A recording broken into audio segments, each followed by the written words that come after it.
ඔයාට පලි ගන්න ඕනි නම් ඒ ගෑනු දරුවත් එක්ක ඔයාට රූම් එකකට යන්න ඕනි නම් ඔයා කතා කරන්න ඕනේ. එයාම කතා කරලා ඔයාට රූම් එකකට වුණත් යන තත්ත්වෙට හදාගන්න පුළුවන්. මම මේක ඔයාලට නොමිලේ කියලා දෙන්නේ. ඔයාලට ඕනෑම කෙනෙක් වසී කරගන්න පුළුවන්. මම ඕකිගේ යාළුවෙන් දැහුවා ඕකි මට කැමති නෑ. මට එයින්ද ඕකිට දඩුවමක් වශයෙන් ඕකි රූම් එකට එක්ක ගිහලා ඕකි අනාථ කරන්න ඕනි. ඒකල මම ඕකි වතෑරලා දානවා කියන දේ කියනවා. එයා ගාව බැල්ලියක් වගේ ඉන්න විදිහට හදාගන්නත් පුළුවන්. ගිනිකාම, මදනකාම ඔයාට ඕනේ නම් රූම් එකකට උනත් ගෙනියන්න ඕන කෙනාගේ නම සඳහන් කරලා මේකේ hina වෙන්න හොඳ නැහැ. ලැජ්ජ වෙවි ඉන්න එපා. මට ගෑණියෙක් එක්ක සිතුවිල්ලක් එනවා නම් ඒක මගේ යාන වලින් එන්නේ. ලැජ්ජ වෙවි ඉන්න එපා. මට කියන්න මේ තිරේ දිස්සන දුරකථන අංකයට මට කතා කරලා ඔයාලට වෙන්න ඕනේ මොකද්ද? ටියුෂන් යන දරුවෝන්ගේ අම්මලා එහෙම තමයි ගොඩක්ම කතා කරන්නේ. ඒ ආයතනයේ කෙනෙක් එක්ක රූම් එකකට උනත් යන්න තමයි ඉතින් කතා කරන්නේ. මේකදී ස්ථිරව නෙමෙයි කරගන්නේ. සතියකට දෙකකටද රූම් එකකට ගිහිල්ලා ඒ දේවල් අවශ්‍ය දේවල් වුණාට පස්සේ ඒ දේවල් අතහැරලා දානවා නම් එහෙම කරන්නත් පුළුවන්. වයස අදාළ නැහැ. ඕනෑම කෙනෙක් වශී කරන්න පුළුවන්. ඔයා ගැහණියෙක් වුණත් ඔයාට ඕන කරන පිරිමියෙක් ගන්න ඕනි නම්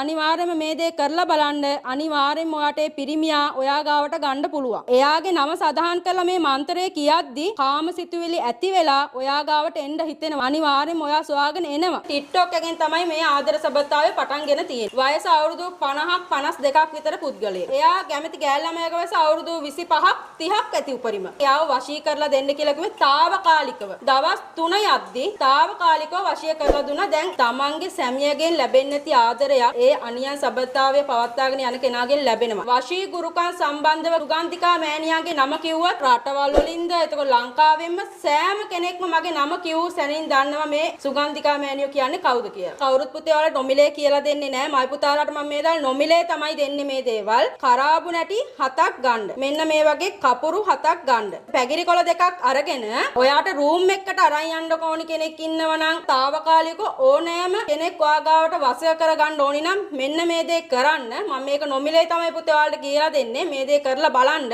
ඕම් කාම, මදන කාම, ගිනි කාම ආදරය කෙනාගේ නම කියලා වර ඒස්වහ. එන්නේ මන්ත්‍රය 7 වතාවක් කියන්න ඕනි පුතේ. 7 වතාවක් කියලා තමයි මේක පිළිසීමක් කරන්න ඕනේ. එතකොට අනිවාර්යෙන්ම ඔය ආදරය කරන කෙනා කොහේ කොතනක හිටියත් ඔයා ගාවට එන එකත් එනවාම තමයි. බිරිඳ සැමියා හැර ගිහිල්ලා ඉන්නවනම් පෙම්වතා පෙම්වතිය දැන් ඔයත් එක්ක යාළුවා ඉද්දි වෙන අනියන් සම්බන්ධයක පැටලිලා ඉන්නවනම් ඒ දේවල් කඩලා විසිරවලා දාලා ඔයාලා ගාව බලල්ලු ගානටපත් කරලා මයි පුතේ වහල් බන්ධන යෙදුවා කියන කවදාවත් වෙන්නේ නැහැ. හැමදාම ඔයාලත් එක්ක ආදරෙන් සතුටින් ජීවිතේ ගත කරන තත්ත්වෙට හදන්න පුළුවන්. කුරුළු ජෝඩුවක් වගේ ඉන්න තත්ත්වෙට දරුමල්ලත් එක්ක ආදරෙන් සතුටින් මියන තුරාවට ජීවිතේ ගත කරන තත්ත්වෙට මයි පුතේ මේ අන්ත මන්ත්‍ර තන්ත්‍ර වලින් ඔයාලගේ වැඩ රාජකාරී ස්ථිරව කරලා දෙන්න පුළුවන්. කිසි දෙයකට බය වෙන්න එපා. මේ සුගන්ධිකා මෑණියන්ට කතා කරන්න මයි පුතේ ඔයාලගේ බිරිඳගේ ප්‍රශ්නියන්ද සැමියාගේ ප්‍රශ්නියන්ද ඕනෑම ගැටලුවකට මම ඔයාලට පිහිට වෙනවා. පිටරටට කරනවා නම් මේක ස්ථිරව කරන්නත් එපයි. මං කරන්නේ මහසෝන් පිල්ලුමාලාවෙන්. මහසෝන් පිල්ලුමාලාවෙන් එයාගේ හදවතටම දැනෙන්න මේ වැඩ රාජකාරිය කරොත් කවදාවත් දාලා යන්නේ නැහැ. හැමදාම එයා ගාව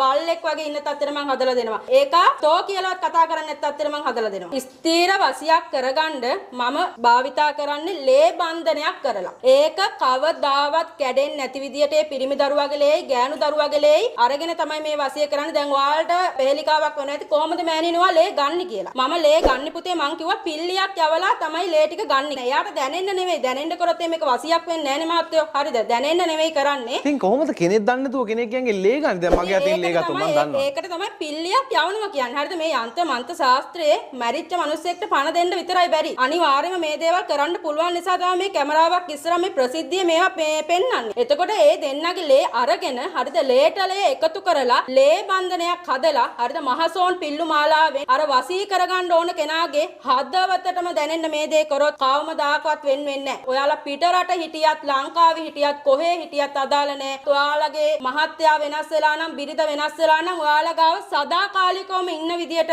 මේ වැඩ රාජකාරී ස්ථිරෙන්ම කරලා දෙන්න පුළුවන්. අද කෝටිපතිය වෙලා ඉන්න මිනිස්සයා හෙට හිගන්නෙක් වෙන්න පුළුවන්. ඒකට ටික කාලයක් යන්නේ. අපි හිගන්නෙක් වෙලා මැරිලා යනවට වැඩිය අපි කෝටිපතියෙක් වෙලා රාජ්‍ය සැප විදලා මැරලා යන එක හොඳයි. මං කියන්නේ මගේ දෙවලට එන්න මං අනිවාර්යෙන් ඔයාලව එක රැයෙන් කෝටිපතියෙක් කරන්න. ප්‍රමාණිකෝලව මං ඔයාලට දියුණු වෙන ක්‍රම කියලා දෙන්නම්.